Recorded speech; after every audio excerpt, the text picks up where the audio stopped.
প্রায় প্রায় 5টি মন্ত্রণালয়ের নথি পুড়ে গেছে। এর মধ্যে আমাদের ডাক টেলিযোগাযোগ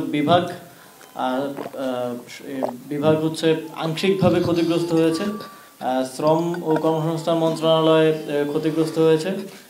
যুব ক্রীড়া এবং স্থানীয় সরকার পল্লী উন্নয়ন সমবায় মন্ত্রণালয়, এছাড়াও রোডস অ্যান্ড হাইওয়ে সেটাও ক্ষতিগ্রস্ত হয়েছে। এই রোডস অ্যান্ড হাইওয়ে ডিভিশন আর হচ্ছে ডাক টেলিযোগ ডিভিশন আর বাকি 3টা মন্ত্রণালয়, এই মোট 5টা মন্ত্রণালয়ের নথিগুলো ক্ষতিগ্রস্ত হয়েছে। এর মধ্যে যুব ক্রীড়া মন্ত্রণালয়ের নথির কার্যক্রম অনলাইনে থাকার কারণে সেটা আমরা রিকভার করতে পারবো, কিন্তু স্থানীয় সরকার পল্লী উন্নয়ন সমবায় মন্ত্রণালয়ের কার্যক্রম পুরোটাই অ্যানালগ ভাবে হয়, পুরোটাই ফাইলে হয়। সুতরাং যে শাখাগুলোর নথিগুলো আসলে পুড়ে গেছে সেগুলো কতটুকু রিকভার করা যাবে সেটা ক্ষয়ক্ষতি নিরূপণ করার জন্য আমাদের মন্ত্রণালয় পর্যায়ে একটা কমিটি আমরা করেছি।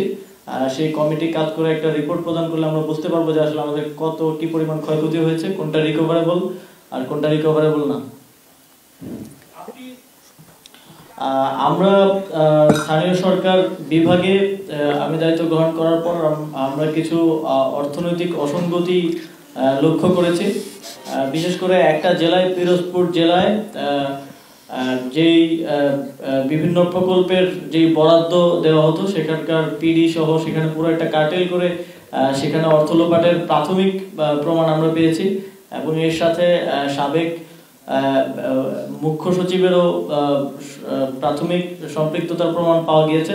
সেটার বিস্তারিত তদন্ত এখনো চলছে, তবে সেটা আমরা প্রথমে ধারণা করেছিলাম যে সেই তদন্তের যেই ফাইলগুলো ছিল মন্ত্রণালয়ে সেগুলো ক্ষতিগ্রস্ত হয়েছে, কিন্তু যেহেতু পিরোজপুর জেলা পর্যায়ে সংগঠিত হয়েছে, জেলা থেকে আবার আমরা ফাইলগুলো রিকভার করতে পারবো।